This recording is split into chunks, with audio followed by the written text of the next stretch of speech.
Greetings, fans of the Transformers! So say you're Hasbro in the mid-2000s. You've got a big budget live-action movie on the horizon, you feel like the brand is about to come back in a major way, so you need some television presence to present your expansion of the franchise coming back. What do? You make the greatest character designs ever, that's what! With the channel being over a year old now, it's time I finally talk about what I consider to be the greatest Transformers series, which also happens to mean the one that got me to become a Transformers fan in the first place. So here's Animated Optimus Prime.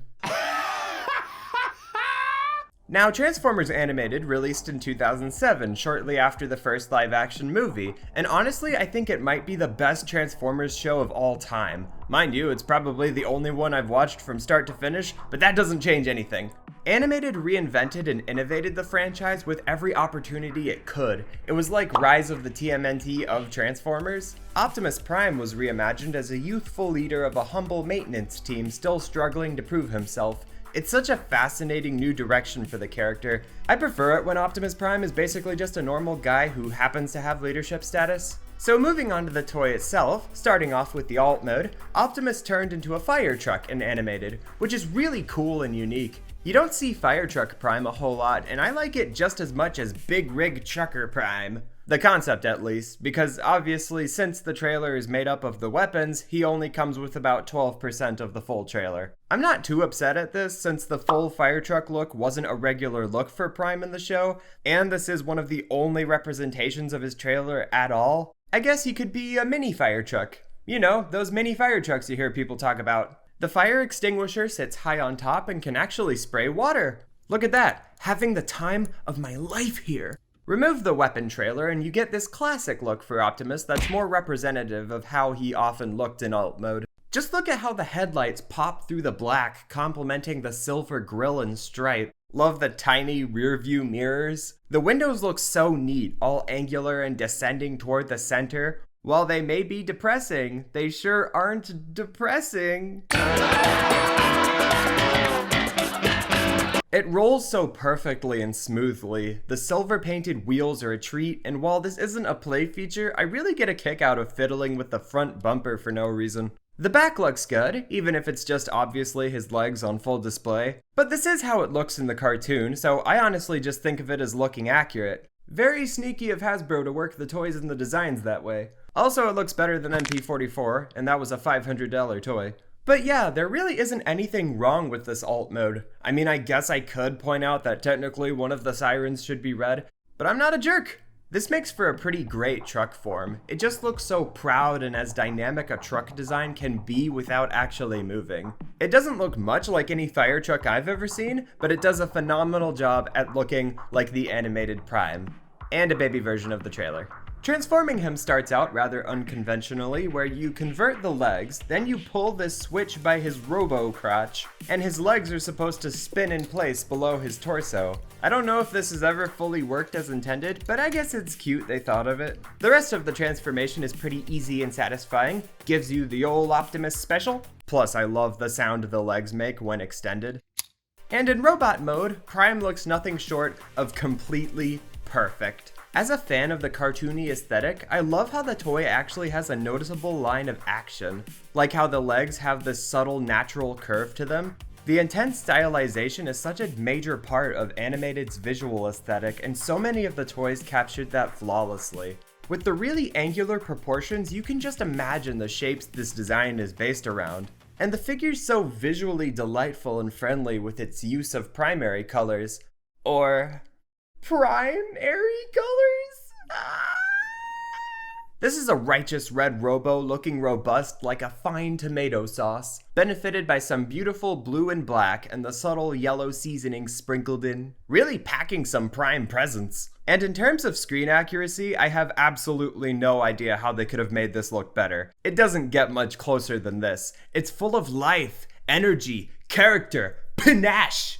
Unlike most modern generations figures where there's little dabbles of detail throughout, Optimus chooses to keep things smooth this time around, and it looks slick and cartoony all the more for it. There are some occasional extras in the sculpting though, like how the sides of his arms have indented lines where his fire extinguisher or grappling hook would pop out in the show. Little details like this really hook me. I can't get enough of that prominent wide chest he's got. The straight angles, the translucent blue sloped windows, the chest to waist ratio, Jesus. He's rocking that signature animated swole, perfect body pillow material. The head sculpt also nails the look with the curved neck and the yellow stripes on the dark blue hat. And on the back, there's a switch that lets you bring his mask down.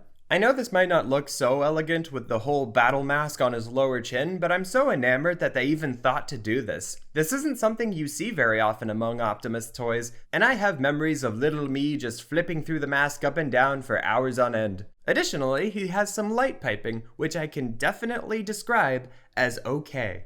The articulation is rather rad, not exactly on par with what you'd see today, like there's no ankle rotation or wrist movement, but I've never had a single reason to care about that. This is actually some pretty groundbreaking stuff for the time.